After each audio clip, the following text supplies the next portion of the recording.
This is the story of making colorful resin copies of my latest rain frog and the joys of making art just for the fun of it.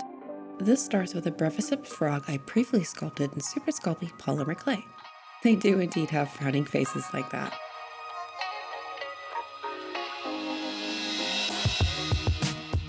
After baking in the oven, this frowning frog is ready to mold. I want the shiny eyes to have the same matte consistency as the clay, so I apply a layer of clear matte acrylic medium. This way, the silicone I'll use later will help me create matte resin frogs. I grabbed some gray plastilina clay to make a little pedestal for my frog that tilts it in such a way that air bubbles won't get trapped.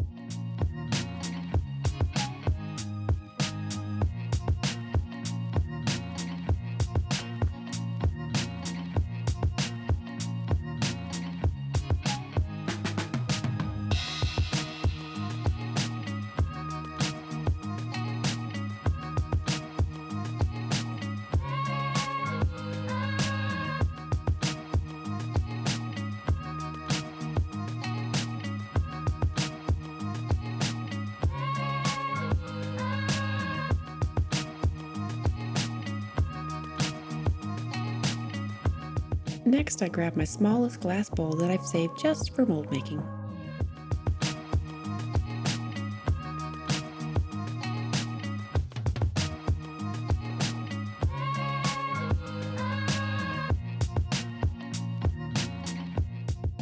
I spray a good application of mold release.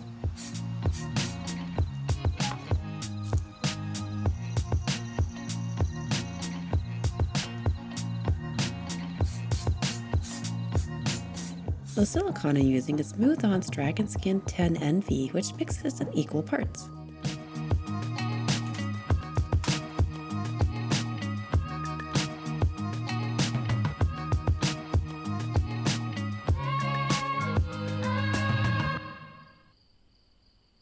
Now to pour. This is where I really take my time to pour a thin stream from one spot, letting the silicone rise up slowly. This helps reduce bubbles, especially along the frog.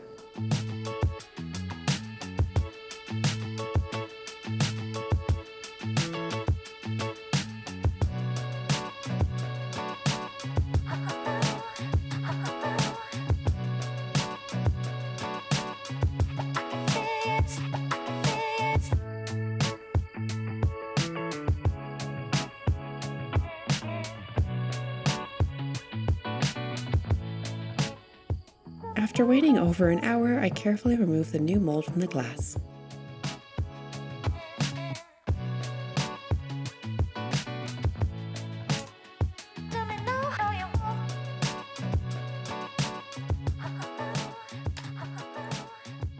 Someone asked me why I chose to learn mold making and resin casting, given that many people seem to be learning it for a business and I only seem to be learning it for fun.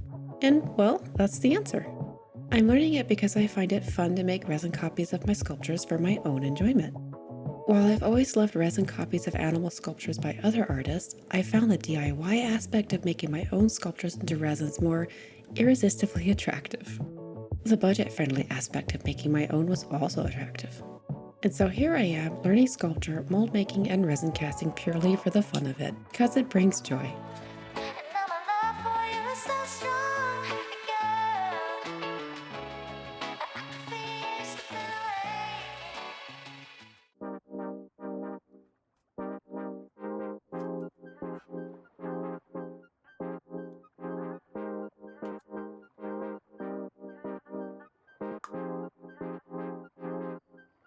Look at that cute angry face.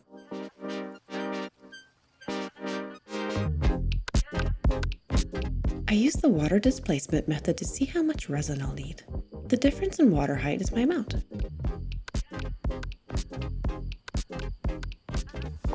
Then I divide that amount of water into 2 parts to see how much that fills 2 mixing cups. And that's exactly how much resin I'll need for this frog. Grabbing that vapor mask again, I go outside and spray the inside of the mold so my resin won't stick. Next, I'll dust my mold with different dry pigments and Pearl X mica powders for fun results.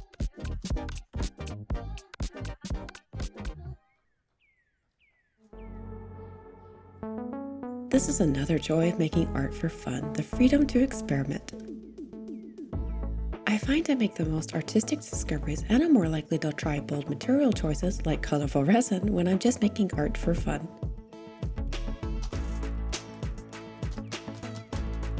With that freedom comes another joy, watching an idea come to life without outside pressure or expectation.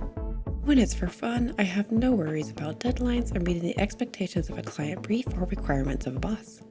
I'm purely making something to see where the creation process takes me. I'm free to revel in the wonder that is taking an idea and making it tangible in physical space for others to see it as I see it. Similar to the silicone, I mix my smooth cast resin in equal parts, adding a tiny amount of the Pearl X pigment into part B first. And now I carefully pour into the lowest part of the mold using a thin stream of resin to reduce bubbles.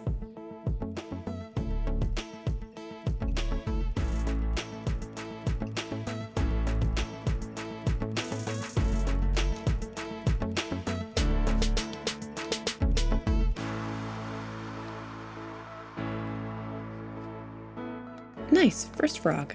Look how saturated and shimmery that mica powder looks. Eee, I love it. I'm gonna make another.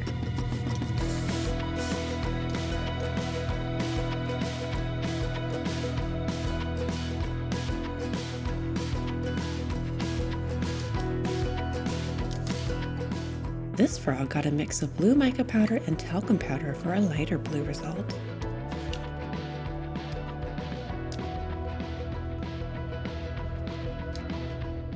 Another joy of making art purely for fun is the rest it offers.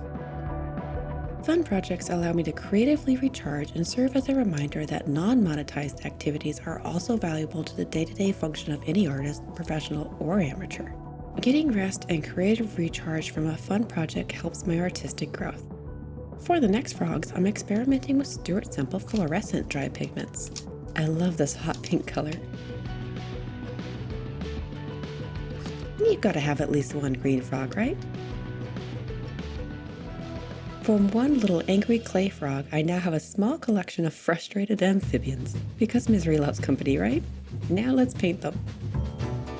I want to let the resin color show, so instead of my usual red primer, I chose an acrylic medium as my ground. I know there's clear gesso for this, and that would have been lovely. I just didn't have any at the time. Then I bring out my acrylics and soft brushes.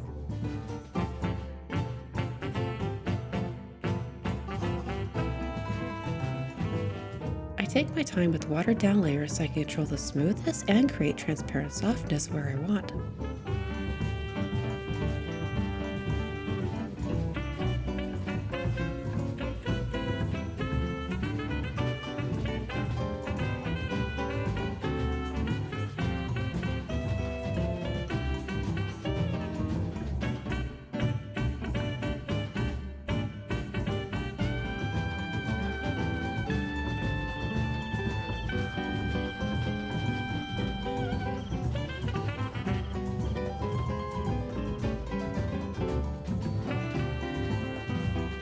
Oh my, what have I made?